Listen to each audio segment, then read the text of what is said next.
Mailbag time here on the Cleveland Browns Report. Matthew Peterson answering the questions you guys asked during our live show, which was Thursday at 5 o'clock Eastern. Trying a later time, seeing how that works out with the people. Let me know if you like that change or not. But make sure to tune in to ask your questions in real time.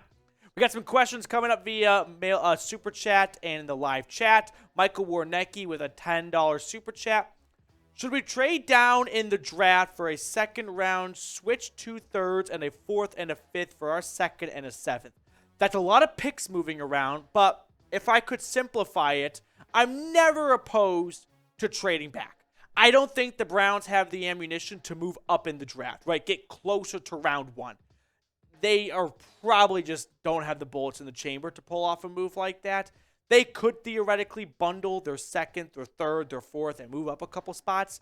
I think, if anything, they're more likely to do what they did last year, which was trade back, get some more picks from Houston, which they used for players like Cade York and Perrion Winfrey, I believe, off the top of my head. And Martin Emerson, of course, which worked out pretty well. So I'm not opposed if a team wants to call and say, hey, for your 42nd pick, let's do a second-round pick swap, and we'll toss an additional pick your way. Yeah, I'm in. Justin Trimble, what's up? Instead of Bernie heads, can we do a Chubb system? Flaccid, semi, or full Chubb? Hey, you guys, get your head out of the gutter, but you guys watching at home right now, this is a show for the people. So if you want to change up the Bernie Kosar heads to what Justin, his perverted mind, has in mind, yeah, we can explore that option. I don't think that would make for a great graphic, though. What would 4 Chubbs look? I don't even want to spell that out. That's gonna land us on Pornhub. All right, let's move on to typical gamer boy. I've heard talk about signing Jerrick McKinnon. I've heard people talk about signing Jerrick McKinnon. Thoughts? I have seen this discussion kind of float around a little bit. And Jerick McKinnon is, I think, a running back that, just a quick little anecdote for him. He battled a lot of injuries. Good to see him kind of catch on with KC and all. He does sort of fill a need for the Browns, which is a running back that can be a pass catcher as well, because you're most likely not bringing Kareem Hunt back. And Nick Chubb doesn't really fill that role all that well. I'm more excited to see Jerome Ford, though. I don't know about you guys. I'm ready to see what Chubb and Jerome Ford can do. The Browns will only have so much money to spend in free agency. I don't want to see, not that McKinnon would cost $5 million, but even $4 million, I think I'd rather see that money go elsewhere. I'd rather see, Chubb, Ford, and Felton or some other rookie running back as your running back room. Now, before we move on to some other questions here, we are trying to grow this channel and get more subscribers. So if you're watching this and you haven't subscribed yet, please go ahead and do so. Help a fellow Brownie out. Help me get some more subs so I can get more Browns content out there. Plus, if you love free Browns YouTube content, this is the channel for you. Cool guy called Zone. DeForest Buckner for a 4th or a 3rd. I think Buckner's going to go for a 2nd. I've seen a lot of mock trades with the Colts moving up with the Bears and that 1 and 4 swap and tossing Buckner in to get the deal done. If Buckner can be had for a 3rd or a 4th, I am in the moment. And I mean the moment free agency in the new league year opens up. But my guess is Indy likely looking for a 2nd for DeForest Buckner. But hey, if you can do a 3rd and a 4th, yeah. Those two. Yes, I'll put it this way, though. I like the idea of trading for DeForest Buckner. He kind of, does 2 birds, 1 stone. Good run stopper, great pass rusher. Him and Myles Garrett on the same defensive line. Tell me that does not pump you up about 2023. Levi Mayfield.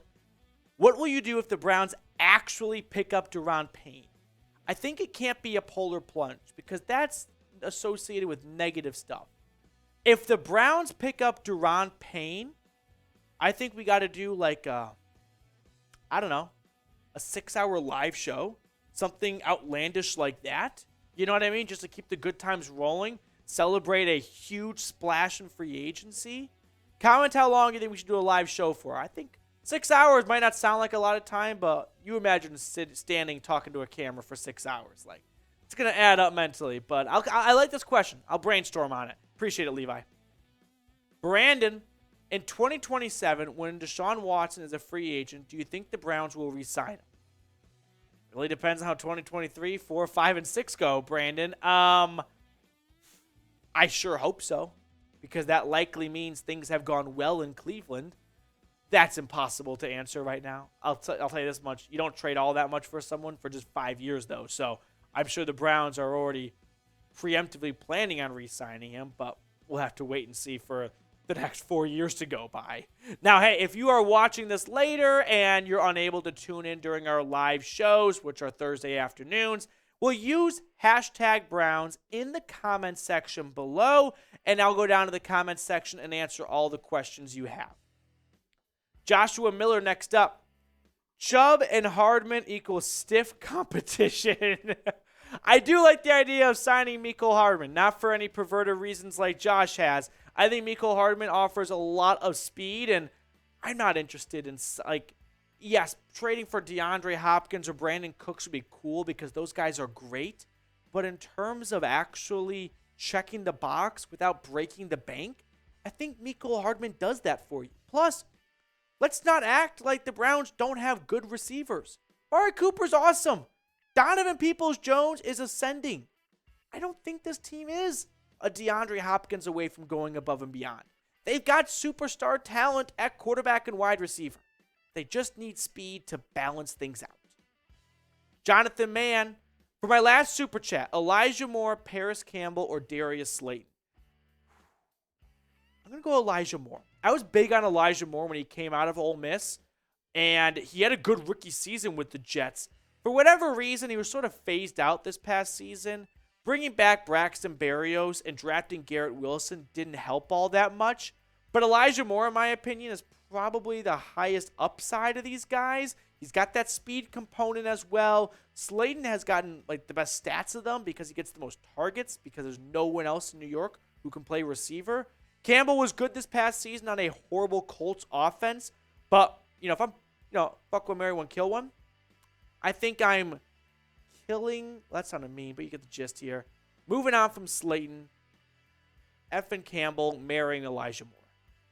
Jim Coger, will the team extend Jedrick Wills before the season or make 2023 a prove-it year? Definitely make 2023 a prove-it year. I expect them to pick up his fifth-year option as well, so that would keep him under contract for 2023 and 2024. I think Andrew Berry is interested in getting 5 years of rookie contract for a left tackle. And probably if Jedrick Wills balls out in 2023, maybe an extension happens before 2024. Try and save a little money if he really balls out the following season. I don't see them extending him this offseason. He just hasn't earned it yet. Jason Derulo, do you believe Deshaun Watson will return to his Pro Bowl level in 2023? It is funny how when we talk about quarterbacks right now, no one includes Deshaun Watson in the best quarterbacks conversation in the NFL. We're all just going to forget that he led the NFL in passing in 2020. And it's not like he was a one-hit wonder. Deshaun Watson was one of the best his first 4 seasons in the NFL. Now, I fully expect Deshaun Watson to get back to that top 10 quarterback status, and he'll be closer to 1 than 10 when it's all said and done at the end of 2023. Lil Beam, what's up? Would you rather trade Nick Chubb and the Browns win the Super Bowl or Anthony Schwartz be a starter? Trade Chubb? I mean, come on. We're winning a Super Bowl here. Yeah, it'd be a bummer not to do it with Chubb, but I'm not passing on a Super Bowl. If you're doing Wood of the Eye or Would You Rather and winning the Super Bowl, I'm taking the Super Bowl every single time. Keith Neargardner, Sleeper alert, Demetric Felton balls out next year as our third running back with Deshaun Watson at quarterback. I think it's more likely Demetric Felton does not make the roster in year 3. He was bubble going into year 2, ultimately made it. Remember early on, he was effectively benched as a punt and kick returner. He had a couple of dropsies. I think Felton is going an uphill battle to make this roster in year 3. TRD, do you see any of the starting O-linemen getting traded?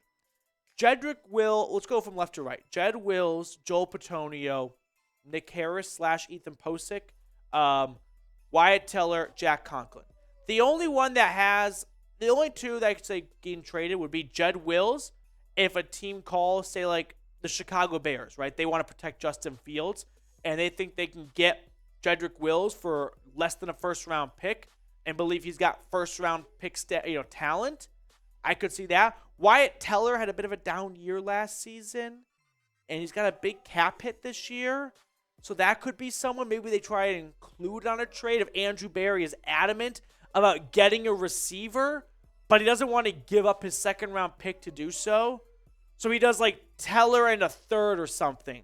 Everyone else seems pretty much off limits. No one's trading for Nick Harris, and you can't really trade Postic unless you re-sign him. If you re-sign him, you wouldn't trade him. So those would be the only two I could really see getting traded, but I don't see either of them getting traded. Last question coming in from Joshua Miller. I've heard rumors that Coach Stefanski is completely changing the offense for Deshaun Watson after he mostly ran the Jacoby Brissett offense last fall. Any truth to that? Well, let's kind of go back in time. Stefanski designed 2022 for Jacoby Brissett. Remember, Brissett got the lion's share of reps the second half of training camp. And even when Deshaun Watson was allowed to return to practice, it was still Brissett as QB1. It really wasn't until the Houston Texans week when Watson was going to be starting that he went back to being QB1 in practice. I sure hope that Stefanski retools this offense. I expected a whole lot more of pistols and RPOs and whatnot and shotgun formations for Watson. We saw less of that than I anticipated. This entire offseason, Stefanski's got nothing but time on his hands to design an offense that best fits Deshaun Watson. And I think it includes a lot of what I just mentioned. RPOs, pistol formations. That's where Deshaun Watson did his best in Houston.